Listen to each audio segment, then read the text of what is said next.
So mangyari is papalitan natin siya itong hydraulic clutch. Ganyan siya.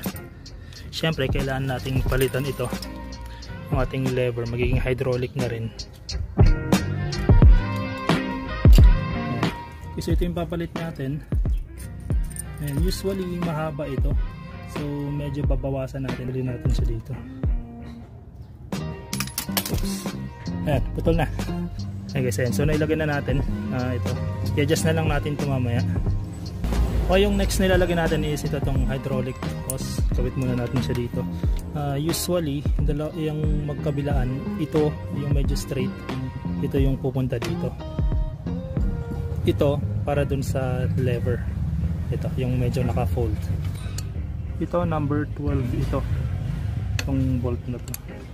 Tanggalin muna natin itong clutch natin. Yun, tanggal na. Tapos may nakakonect dito eh. Itong wire na to, yung switch niya. So tanggalin muna natin to. Yan, so ito yung papalit natin. Ayan, hydraulic na siya. Meron siyang side glass. Tapos meron din siyang lalagyan nito, yung ating side mirror.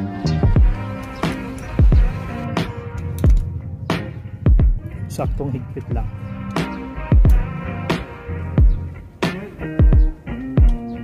Tapos buksan na natin to.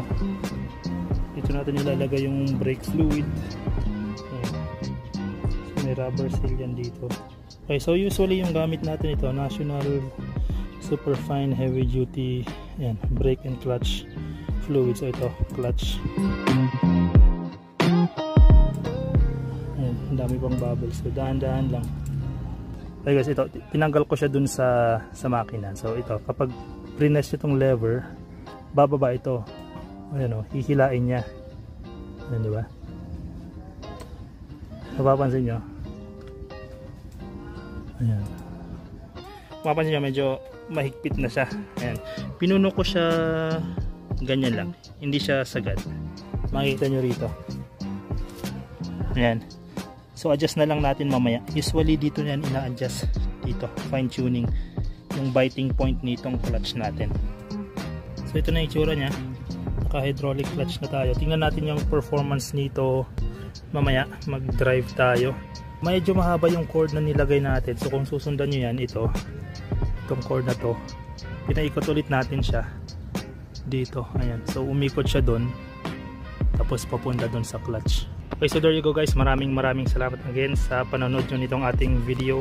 Please don't forget to share, like, and subscribe. Check yung ibang mga videos ko regarding motorcycle customization, mga upgrades natin. Salamat guys!